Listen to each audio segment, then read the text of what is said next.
And Life Goes On is the second entry in Abbas Kiarostami's highly celebrated Coker trilogy.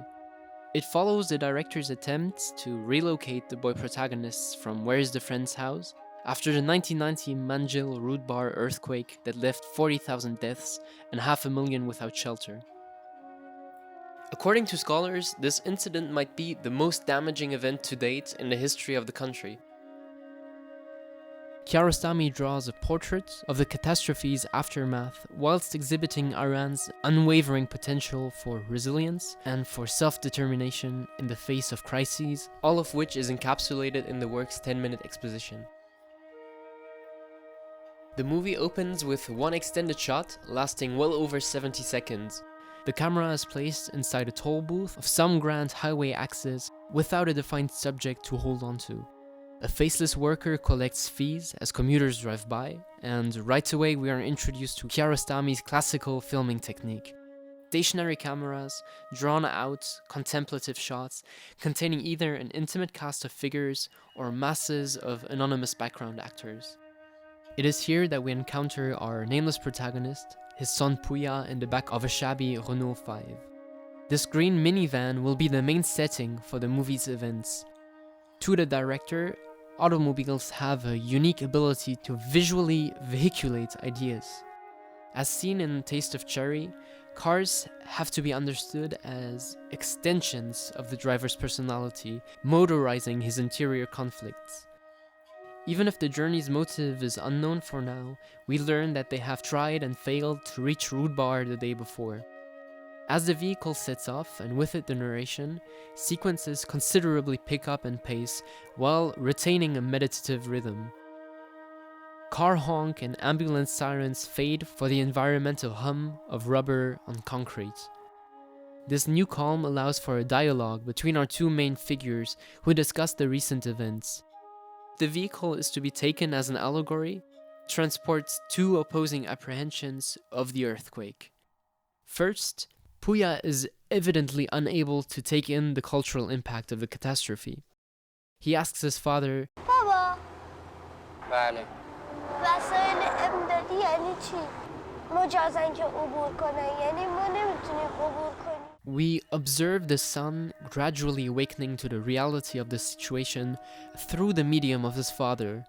چرا؟ حالا یه فکری هم برای اون می‌کنم. Still, it is evidently the young boy who first vocalizes a solution and simultaneously elucidates to the viewer the true nature of their travel. Throughout this scene, Puya inquires again and again about the communication towers, about the roadside factory that they see, and about the ruined buildings. The universe outside his hometown is alien, explorable, which perfectly reflects the Persian name he figuratively carries on his sleeve. However, this childish naivete comes with certain limitations. He needs to reduce the enormity of the tragedy to its tiny size for it to make sense. By alluding to a game of soccer airing the same night of the earthquake, he creates his own points of reference. This lighthouse of national sport, unaffected by Earth's fuming tremors, helps Puya situate the event and fit it into his subjective purview. In contrast, the father, who must be understood as a placeholder for Kiarostami himself, cannot clearly remember what exact teams played that evening. اسکاتلند و برزیل بود. راست میگی. He, as an adult, comprehends the death and suffering brought about by the earthquake, and in this shocked state, lost all points of reference. During most of the movie, the archetypical adult is going to adopt the role of great cynic, failing and sometimes even unwilling to face the crisis, whereas children are presented as pure and untouched, lending Iran a new, uncontaminated hope. To illustrate this, Kiarostami introduces two correlating urination scenes. Puya, in an act of absolute candidness, hides behind a slim sprout to pee, whereas his father needs to mask behind thick olive trees to morally relieve himself of the awareness of overwhelming suffering. After the short break, Puya returns, fascinated by the grasshopper he caught in his hands, of course to the great delight of his father. He wants to raise it, to domesticate what is wild, so it can emigrate. The new generations are presented as spiritual inquisitors, excited to transgress imposed Sharia tradition and tread new ground. Nevertheless, this exploration has a dual value, as shows the metaphor of the weeding crickets. In order to feed this modern hubris, grasshoppers and youth by extension consume entire fields for the advancement of its kind. Technological development is the force that will shake Iran's paralyzed culture, but this comes with the danger of cancerous, infinite growth. It is a solution that comes at a price, yet it is the only way out of the static trap of conservatism, or flee the country altogether. To pick up one of the words used in the movie, to muhajarer. The risk of starry-eyed idealism is represented by the near-crash scene.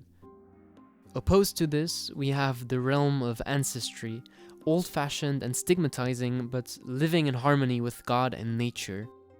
Kiarostami doesn't depict religion as fundamentally negative per se, but denounces it for its inert mentality and adherence to social norms. The absolute absurdity of the earthquake forces Muslims to question what they perceive as a divine punishment, yet they are unable to confront the existential conflict of being shaken. Material problems that may rise to the surface through the cracks of the earthquake are silently hushed away or excused with spirituality. To preserve an illusion of status quo, the father orders his son to go to sleep now. In the act of enforcing passivity, he subdues any playfulness and creative thinking emanating from his son. In what might be the intro's most beautiful shot, Puya answers to this with an awkward finger frame and glances through it straight into the camera at the viewer. This shot illustrates the subtle poetry found in Kiarostami's images. Puya, retorting cinema to his father's impositions, reasserts art as a measure and a means of liberation, and reminds us of one of the director's favorite stylistic devices for self-reflection, which is the mise en abîme. Following this easily overlooked scene, we return to prolonged environmental takes, and eventually the car's slow disappearance into a dark tunnel, symbol of the character's beginning travel and transformation. And Life Goes On is an emblematically Kiarostamian work, if I may say so. We identify themes of national identity, rebellion, dialectics between ancestry and modernity, and ultimately the importance of contemplation if one has lost their connection to the world. This movie represents a complete tabula rasa of self-perception and ideals. It is in the act of total destruction that the artist finds a new platform to propagate his ideas and conceive a novel future. What goes down in history as one of Iran's biggest natural catastrophes ironically becomes modelable scenery for Kiarostami's theater, who succeeds at proving Iran's immutable ability not only to reconstruct, but to reinvent itself. As one of the film's posters says, "The earth moved and we didn't." The nation might be crippled by Western interventionism and internal struggles, but it is this very omnipresence of conflict that makes the Iranian people truly dur à cuire. And for the rest, all there is to say is that life goes on.